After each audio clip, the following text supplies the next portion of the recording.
Coalition Party. As Azimio la Umoja, One Kenya Coalition Party, we note that Ruto has nominated the top leadership of one of our constituent parties, ODM, to his cabinet. With this move, he has attempted to destroy multi-party democracy and seize control of the parliamentary system. Additionally, Ruto is working to silence the voices of the opposition, both inside and outside of parliament. Ruto's continued cannibalization of political parties. He's done this to Jubilee in the past.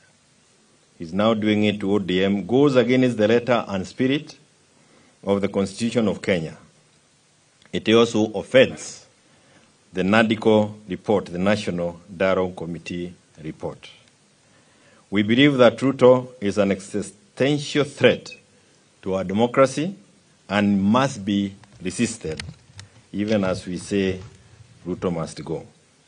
Kenyans desire genuine reforms, sound leadership and openness in the administration of public affairs. Cosmetic procedures and incompetence recycling of Ruto by Ruto will not help in any way.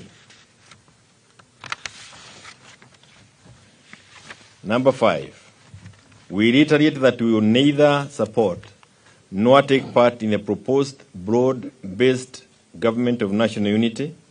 We believe that it is the greatest betrayal of Kenyans, and especially Gen Zs and the millennials.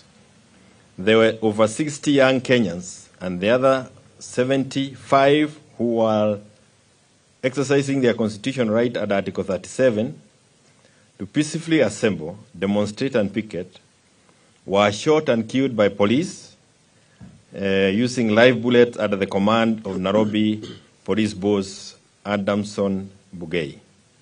Hundreds more suffer from permanent damaged bodies as a result of police violence, including unlawful abductions and kidnappings.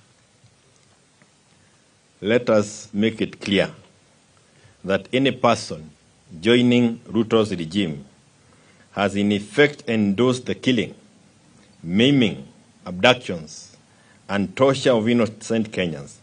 Let it be known that those members who have accepted their nomination to join Ruto's cabinet are doing so in their individual capacities.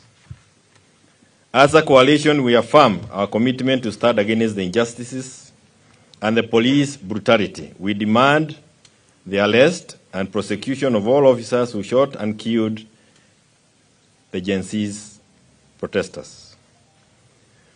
To all Kenyans, especially the young Kenyans out there, we want to assure you that all is not lost. Let us keep our hope alive and fight for what we believe in. We ask all who oppose the Kenya Kwanza's bad governance to continue standing together and firmly so that there is light, and because there is light at the end of the tunnel. We'd also like to take this opportunity to thank our leader, Right Honorable Raila Amolo Odinga, who has led our coalition successfully since its formation. We know that the Right Honorable Raila Odinga's quest for the African Union Commission leadership will enter a critical stage beginning next month.